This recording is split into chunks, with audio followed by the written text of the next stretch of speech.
रात के लगभग 2 बजे पूरा घर गहरी खामोशी में डूबा हुआ था। बाहर तेज हवा चल रही थी। ऐसा लग रहा था जैसे पूरी रात किसी अनहोनी का इंतजार कर रही हो। तभी अचानक एक दर्द से भरी चीख पूरे घर में गूंज उठी।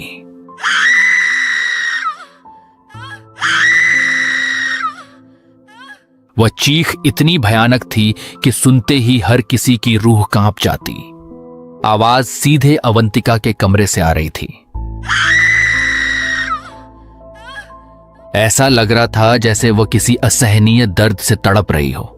उसकी चीखें लगातार पूरे घर में गूंज रही थीं और हर चीख के साथ घर का माहौल पहले से भी ज्यादा डरावना होता जा रहा था। मुकेश और अंजलि अपने कमरे में गहरी नींद में सो रहे थे।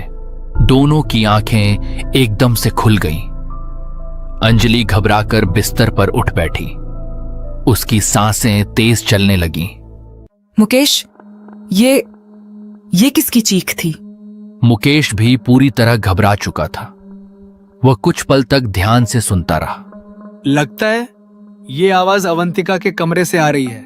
जल्दी चलो। अंजलि और मुकेश ने बिना एक पल गंवाए तेजी से अपने कमरे से बाहर निकले। अवंतिका की ये हालत देखकर मुकेश समझ नहीं पा रहा था कि आखिरकार उसके साथ हुआ क्या है। अंजलि भी उसकी ये हालत देखकर हैरान हो गई थी। रात बीतने के साथ साथ धीरे धीरे घर में खामोशी लौट आई। अवंतिका के कमरे से बाहर निकलने के बाद मुकेश और अंजलि धीरे धीरे अपने कमरे की तरफ लौट आए। पूरे घर में फिर से सन्नाटा फैल चुका था, लेकिन उस सन्नाटे से कहीं ज्यादा भारी अंजलि के मन में चल रहा तूफान था।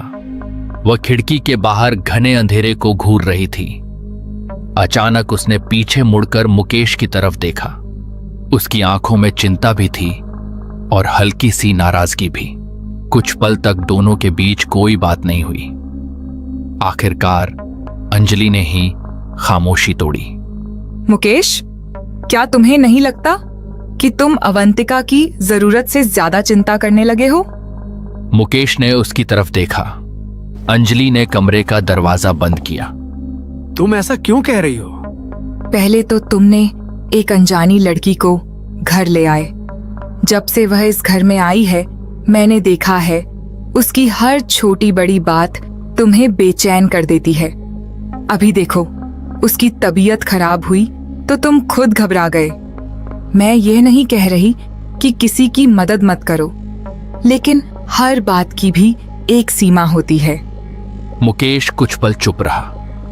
अंजलि, अगर हमारे घर में रहने वाला कोई इंसान तकलीफ में हो तो क्या मैं उसकी मदद भी ना करूं? उसने इस गांव में किसी का क्या बिगाड़ा है? वह यहां अकेली है, उसका अपना कोई नहीं है। ऐसे समय अगर हम भी उसका साथ छोड़ दें तो वह कहां जाएगी? बात सिर्फ इतनी नहीं है मुकेश। मुझे उसके बारे में कुछ ठीक नहीं लगता। शायद मैं गलत भी हो सकती हूँ, लेकिन मेरा मन उसे स्वीकार ही नहीं कर पा रहा। कभी कभी हमारा मन बिना वजह भी किसी के बारे में गलत सोचने लगता है। मैं चाहता हूं कि तुम उसे थोड़ा समय दो। शायद तुम उसे ठीक से समझ नहीं पाई हो। अंजलि ने गहरी सांस ली। वह जानती थी इस समय मुकेश को समझाना आसान नहीं था, इसलिए उसने बात को वहीं खत्म कर दिया। ठीक है, अब सो जाते हैं। काफी रात हो चुकी है। दोनों अपने अपने बिस्तर पर लेट गए, लेकिन उस रात अंजलि की आंखों में नींद नहीं थी। वह दीवार की तरफ देखती रही। अगली शाम सूरज डूब चुका था।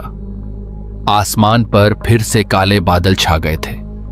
अंजलि अपने कमरे में एक छोटा सा बैग तैयार कर रही थी। मुकेश ऑफिस से लौटकर आ रहा था। वो अंजलि की हाथ में बैग देखकर हैरान हो गया। कहीं जाने की तैयारी कर रही हो? हाँ, आज फिर गांव जाना पड़ेगा। कुछ जरूरी काम रह गया था, सोचा आज ही निपटाऊं। मुकेश कुछ पल उसे देखता रहा। ऐसी क्या जरूरी काम है? और अभी तो रात होने वाला है। कल सुबह चले जाना। नहीं, थोड़ा जरूरी काम है, कल शाम को लौट आऊंगा। तो रुको, मैं भी तुम्हारे साथ चलता हूँ। वैसे भी आज ऑफिस का काम खत्म हो गया है, साथ रहेंगे तो मुझे भी तसल्ली रहेगी। नहीं, इसकी कोई जरूरत नहीं है, तुम यहीं रहो, मैं अकेले चली जाऊंगी, ज्यादा देर भी नहीं लगेगी। मुकेश हल्का सा मुस्कुराया। लेकिन अकेले क्यों जाओगी? रात होने वाली है, मैं छोड़ भी दूंगा और साथ वापस भी आ जाऊंगा। इस बार अंजलि की आवाज पहले से थोड़ी सख्त हो गई। मैंने कहा ना, मैं चली जाऊंगी। तुम बेवजह परेशान मत हो, घर पर भी कोई तो होना चाहिए। अवंतिका अभी पूरी तरह ठीक भी नहीं हुई है, अगर उसे फिर से कोई तकलीफ हुई तो कम से कम तुम यहां रहोगे। मुकेश कुछ पल के लिए चुप हो गया। उसे अंजलि की बात सही लगी। उसने धीरे से सिर हिलाया। ठीक है, लेकिन पहुंचते ही मुझे खबर कर देना, और अगर देर हो जाए तो मुझे बता देना, मैं लेने आ जाऊंगा। अंजलि ने हल्की सी मुस्कान दी। चिंता मत करो, मैं संभाल लूंगी। इतना कहकर उसने अपना बैग उठाया, एक बार पूरे घर पर नजर डाली और बिना कुछ कहे धीरे धीरे मुख्य दरवाजे से बाहर निकल गई। धीरे धीरे अंधेरे ने पूरे गांव को अपनी चादर में समेटना शुरू कर दिया था। आसमान में सूरज का आखिरी उजाला भी अब मिट चुका था। चारों तरफ हल्का सन्नाटा फैलने लगा था। बस रात की झिंगुरों की आवाज चारों तरफ से कानों में गूंज रही थी। घर के अंदर अवंतिका चुपचाप अपने कमरे में बैठी थी। अर्जुन अपना कुछ ऑफिस का काम निपटा रहा था। उसी समय दरवाजे पर हल्की सी दस्तक सुनाई दी। अवंतिका ने दरवाजे की तरफ देखा, लेकिन बाहर नहीं गई। कुछ ही पल बाद मुकेश ने दरवाजा खोला। सामने अंजलि खड़ी थी। उसके हाथ में वही छोटा सा बैग था। चेहरे पर सफर की थकान साफ दिखाई दे रही थी। अच्छा हुआ तुम आ गई, कब से तुम्हारा इंतजार कर रहा था। सफर ठीक रहा ना? हाँ, रास्ते में थोड़ी देर हो गई थी, बाकी सब ठीक रहा। दोनों धीरे धीरे घर के अंदर आ गए। घर वैसा ही शांत था, लेकिन न जाने क्यों अंजलि को इस बार घर का माहौल पहले से कहीं ज्यादा भारी महसूस हो रहा था। अवंतिका की कमरे की दरवाजा खुला हुआ था। वो दरवाजे के सामने खड़ी हुई थी। उसने एक पल के लिए अंजलि की तरफ देखा, फिर धीमी आवाज में बोली, आप वापस आ गई? अंजलि ने बस हल्के से सिर हिला दिया। उसने कोई और बात नहीं की। मुकेश को भी अजीब लगी। उसने मुस्कुराकर माहौल हल्का करने की कोशिश की। अच्छा, अब सब आ गए हैं, चलो पहले खाना खा लेते हैं, फिर आराम करेंगे। तीनों खाना खाने चले गए। रात धीरे धीरे और गहरी होती चली गई। घड़ी ने 12 बजने का संकेत दिया। पूरा घर अब नींद में डूब चुका था। बाहर तेज हवा चल रही थी। कभी कभी हवा के साथ खिड़कियां हल्के से कांप उठती और उनकी आवाज पूरे घर में गूंज जाती। अचानक एक ऐसी दर्द भरी चीख पूरे घर में गूंजी जिसने रात के सन्नाटे को पल भर में तोड़ दिया। अंजलि की आंख एक झटके में खुल गई। उसी समय मुकेश भी बिस्तर पर उठकर बैठ गया। दोनों ने एक दूसरे की तरफ देखा। ये आवाज अवंतिका के कमरे से आ रही है। अंजलि का चेहरा एकदम पीला पड़ गया। दोनों बिना समय गंवाए कमरे से बाहर निकले। बाहर चारों तरफ अंधेरा पसरा हुआ था। हवा अब पहले से कहीं ज्यादा तेज चल रही थी। जैसे जैसे दोनों अवंतिका के कमरे के पास पहुंच रहे थे, वैसे वैसे उसकी दर्द भरी चीखें और साफ सुनाई देने लगीं। मुकेश ने जल्दी से दरवाजा खोला। कमरे के अंदर अवंतिका अपनी बिस्तर पर बैठी हुई थी। उसकी सांसें तेज चल रही थीं। वह दर्द से अपने सिर को हाथ से कसकर पकड़ी हुई थी और लगातार कराह रही थी। अवंतिका, फिर से वही दर्द। अवंतिका ने बड़ी मुश्किल से सिर उठाया। उसकी आंखों से आंसू लगातार बह रहे थे। मुझे समझ नहीं आ रहा ये हर रात मेरे साथ ऐसा क्यों होने लगता है। ऐसा लगता है जैसे कोई मेरे पूरे शरीर को अंदर से चीर रहा हो। मैं सह नहीं पा रही। उसकी आवाज दर्द से कांप रही थी। अवंतिका, हिम्मत रखो, घबराओ मत। अभी दवा ले लो, कुछ देर बाद ठीक हो जाएगा। अंजलि खड़ी होकर यह सब देख रही थी। उसके चेहरे पर चिंता थी, लेकिन उसके मन में सवाल पहले से भी ज्यादा गहरे होते जा रहे थे। अगला दिन धीरे धीरे बीत गया।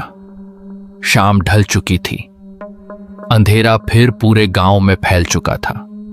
अंजलि कई बार दरवाजे की तरफ देख चुकी थी। आज मुकेश रोज से कहीं ज्यादा देर कर चुका था। घड़ी की सुइयां लगातार आगे बढ़ रही थीं। आखिर काफी देर बाद घर के बाहर किसी गाड़ी के रुकने की आवाज आई। अंजलि तुरंत बाहर की तरफ बढ़ी। अंजलि ने दरवाजा खोला। मुकेश धीरे धीरे अंदर आया, लेकिन आज उसके कदम पहले जैसे मजबूत नहीं थे। वो हल्का हल्का लड़खड़ा रहा था।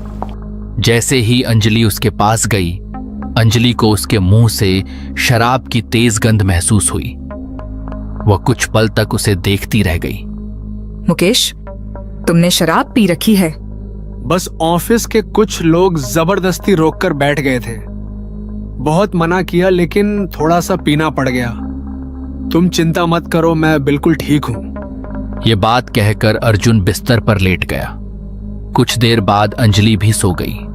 रात गहरी होने की साथ साथ हवा भी तेज होती जा रही थी। मानो ऐसा कुछ संकेत दे रहा हो जैसे कुछ अनहोनी होने वाला हो। अचानक मुकेश की नींद खुल गई। प्यास के कारण उसका गला लगभग सूख चुका था। उसने देखा अंजलि गहरी नींद में है। वो उठ बैठा और टेबल के ऊपर देखा, लेकिन टेबल पर कोई पानी की बोतल नहीं था। पानी लाने के लिए वो फ्रिज के पास चला गया, लेकिन उस फ्रिज में पानी था ही नहीं। क्या यार, हद हो गई। कहीं एक पानी का बोतल तक नहीं है। अब लगता है नीचे से ही लाना पड़ेगा। ये सोचकर मुकेश पानी लाने के लिए नीचे चला गया। अंदर अंजलि गहरी नींद में सो रही थी और तभी अचानक एक जोरदार चिख से पूरा घर कांप उठी। मुकेश, ये तो मुकेश की आवाज थी। उसने बिना देर किए नीचे के कमरे की तरफ भागी। भागते हुए मानो उसकी सांस जैसे निकल जा रही थी।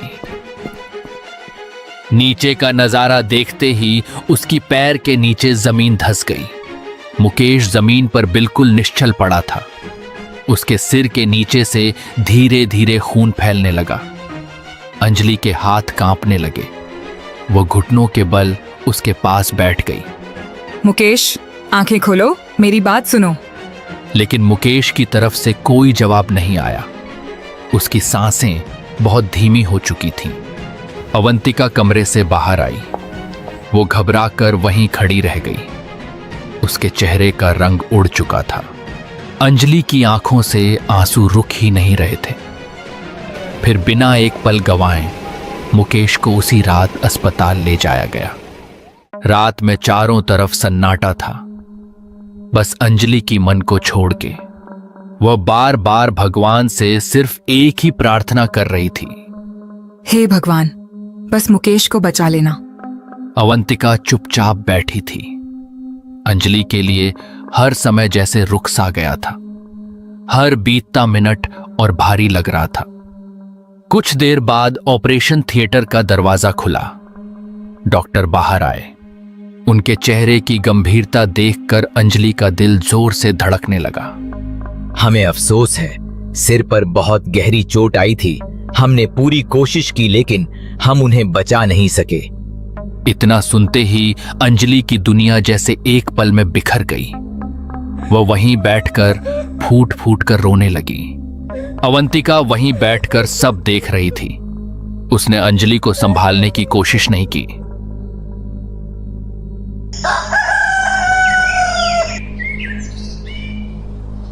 अगली सुबह पूरा घर शोक में डूबा हुआ था। आसपास के लोग भी धीरे धीरे वहां इकट्ठा होने लगे। घर के बीचों बीच मुकेश का एक फोटो रखा हुआ था। अंजलि उसके पास बैठी लगातार रो रही थी। उसकी आंखों से आंसू रुकने का नाम नहीं ले रहे थे। थोड़ी दूर अवंतिका भी चुपचाप बैठी थी।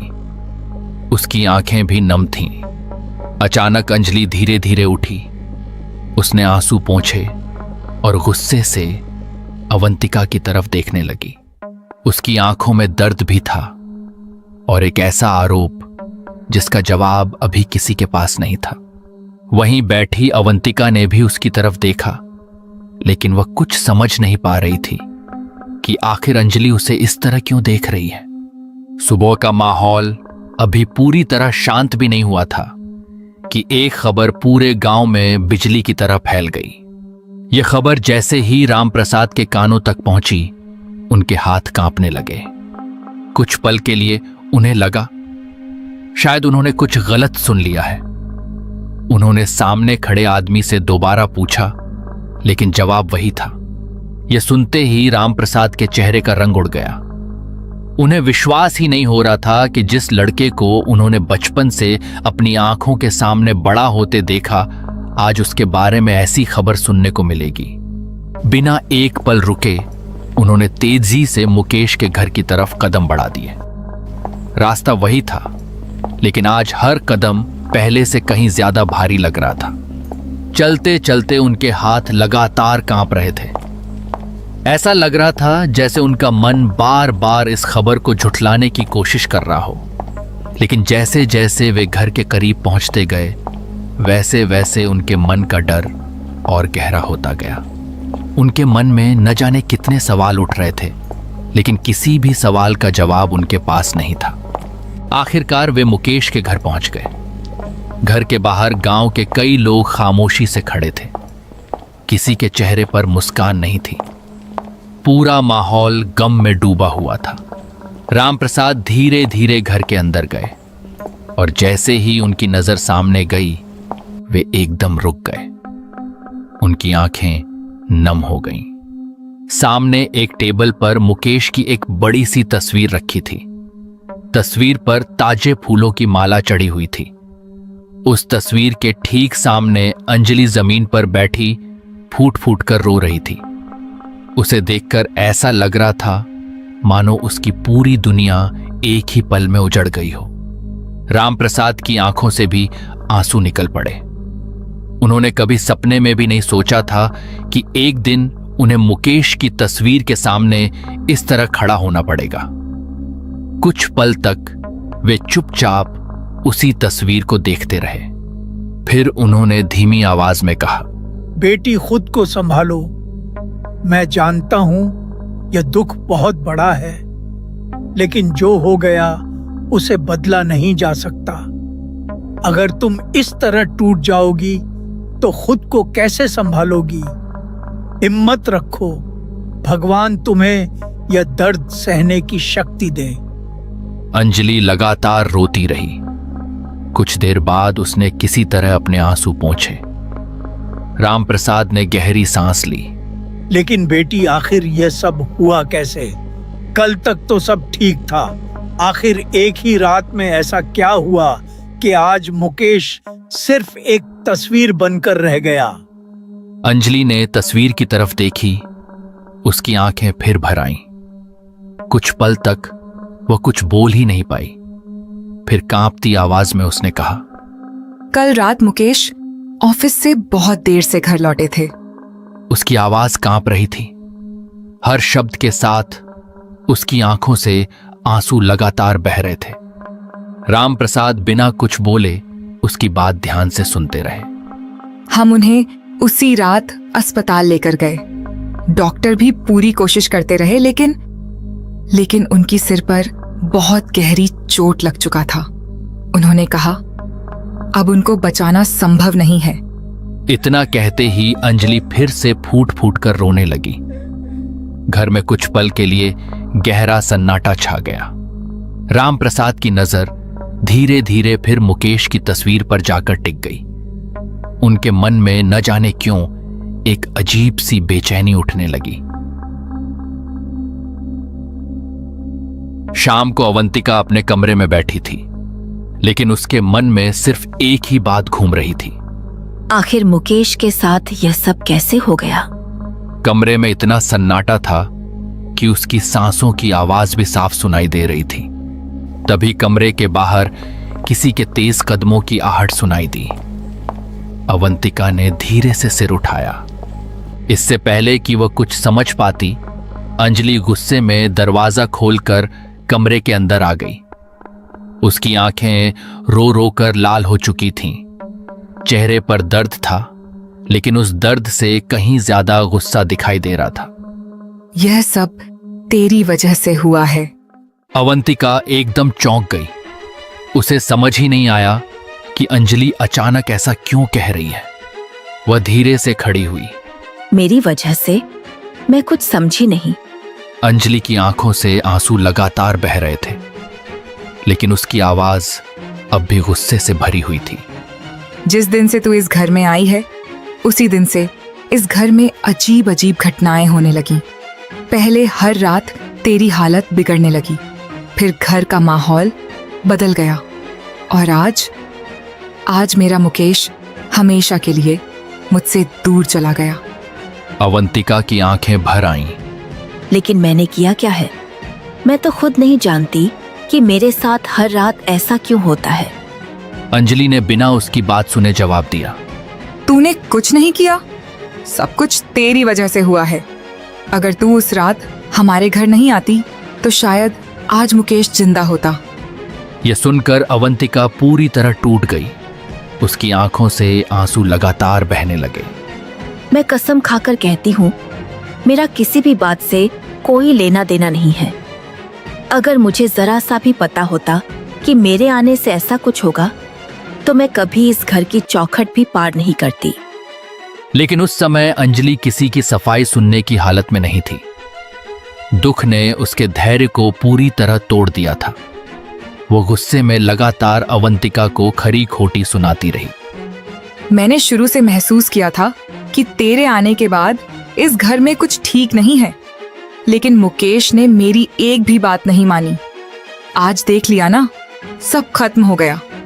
मेरा घर, मेरी खुशियां, सब कुछ। अवंतिका कुछ पल तक चुप रही। उसने आंसू पोंछे। अगर सचमुच आपको लगता है कि मेरी वजह से यह सब हुआ है, तो ठीक है, मैं अभी इसी वक्त यह घर छोड़ देती हूँ। मैं नहीं चाहती कि मेरी वजह से आपको और तकलीफ मिले। इतना कहकर अवंतिका ने अपना छोटा सा बैग उठाया, फिर बिना कुछ कहे धीरे धीरे कमरे से बाहर निकल गई। उसके कदमों की आवाज धीरे धीरे घर के सन्नाटे में खो गई। दोस्तों, क्या सचमुच मुकेश की मौत सिर्फ एक हादसा थी, या फिर किसी ने बहुत सोच समझकर इसके पीछे एक ऐसा खेल खेला था जिसका राज अभी तक किसी के सामने नहीं आया? इन सभी सवालों के जवाब जानने के लिए हमें इस कहानी में थोड़ा पीछे जाना पड़ेगा, क्योंकि असली रहस्य की शुरुआत वहीं से हुई थी।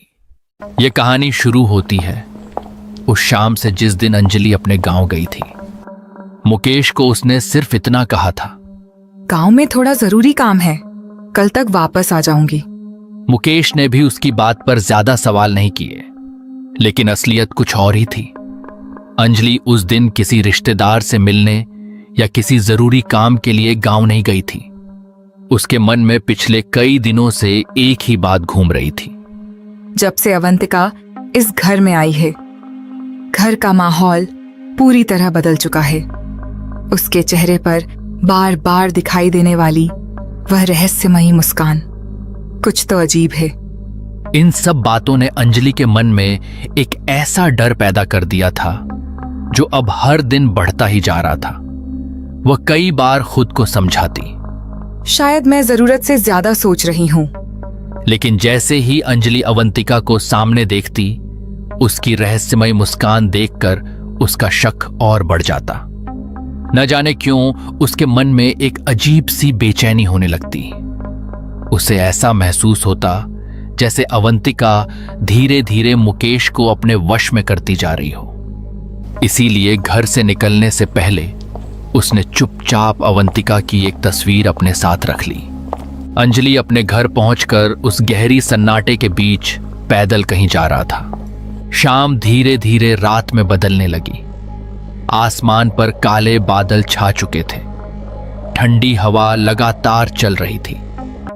गांव की गलियां लगभग सुनसान हो चुकी थीं। लोग अपने अपने घरों के दरवाजे बंद कर चुके थे। चारों तरफ ऐसा सन्नाटा पसरा था कि दूर कहीं पत्तों के हिलने की आवाज भी साफ सुनाई दे रही थी। अंजलि के कदम लगातार आगे बढ़ रहे थे। उसे डर तो बहुत लग रहा था, लेकिन आज उसके मन में उठ रहे सवाल उसके डर से कहीं ज्यादा बड़े थे। उसने गहरी सांस ली और अपनी चाल थोड़ा तेज कर दी। कुछ देर और चलने के बाद अचानक उसकी नजर सामने पड़ी। थोड़ी दूरी पर एक बहुत पुराना और जर्जर मकान खड़ा था। उस घर की दीवारें जगह जगह से टूटी हुई थीं। छत के किनारों पर जंगली बेलें लटक रही थीं। उसने कुछ पल वहीं खड़े होकर उस घर को देखा। यही वो घर लगता है। गांव के लोग कहते थे उस घर में बिना किसी बहुत बड़ी वजह के कोई नहीं जाता। अंजलि ने अपने कांपते हाथों से बैग को और कसकर पकड़ा। उसके दिल की धड़कनें पहले से कहीं ज्यादा तेज हो चुकी थीं, लेकिन अब वह यहां तक आ चुकी थी। वापस लौटने का सवाल ही नहीं था। अंजलि कुछ पल तक दरवाजे के सामने खड़ी रही। उसके दिल की धड़कनें लगातार तेज हो रही थीं। उसने एक गहरी सांस ली और धीरे धीरे अपना कांपता हुआ हाथ दरवाजे पर रखा। दरवाजे के खुलते ही अंदर से ठंडी हवा का एक तेज झोंका बाहर आया। उस हवा ने अंजलि के पूरे शरीर में सिहरन दौड़ा दी। वह कुछ पल वहीं खड़ी रही, फिर हिम्मत जुटाकर धीरे धीरे घर के अंदर कदम रखा। जैसे ही उसने अंदर नजर उठाकर देखा, वह एकदम ठिठक गई। उसकी आंखें हैरानी से फैल गईं। पूरा घर घने अंधेरे में डूबा हुआ था। ऐसा लग रहा था मानो उस घर में कई वर्षों से सूरज की रोशनी ने कदम ही न रखा हो। चारों तरफ सिर्फ अंधेरा था।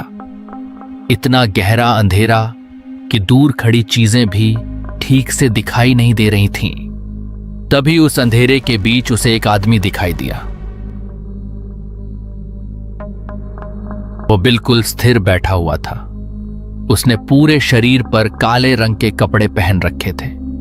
उसका सिर थोड़ा झुका हुआ था और उसके होंठ लगातार कुछ मंत्र पढ़ रहे थे। यह दृश्य इतना अजीब और डरावना था कि अंजलि के कदम वहीं रुक गए। कुछ पल तक वो बिना कुछ बोले बस उसे ध्यान से देखती रही। उसकी हिम्मत नहीं हो रही थी कि एक भी शब्द बोले। और तभी आओ बेटी। ये सुनते ही अंजलि चौंक गई। आप मुझे जानते हैं? उस आदमी के होंठों पर हल्की सी मुस्कान आई। तुम्हें क्या, मैं यहाँ आने वाले हर इंसान को अच्छी तरह जानता हूँ। अंजलि के चेहरे पर हैरानी साफ दिखाई देने लगी। उसने तो अभी तक अपनी बात शुरू भी नहीं की थी। लेकिन जिस इंसान के लिए तुम यहाँ आई हो, उसकी बस एक तस्वीर की जरूरत है। जी बाबा, मैं उसकी तस्वीर साथ लेकर आई हूँ।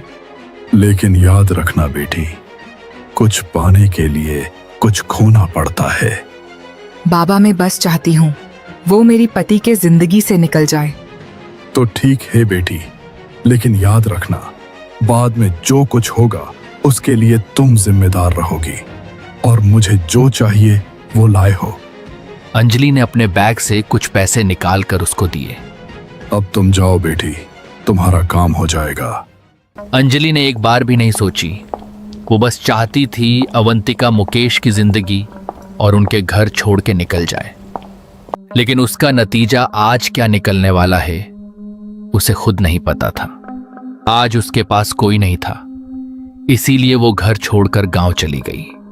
और उस दिन से ये घर बस गांव में खंडर सा पड़ा हुआ है। गांव के लोगों का मानना है कि किसी बुरी शक्ति का नजर उस घर पर है।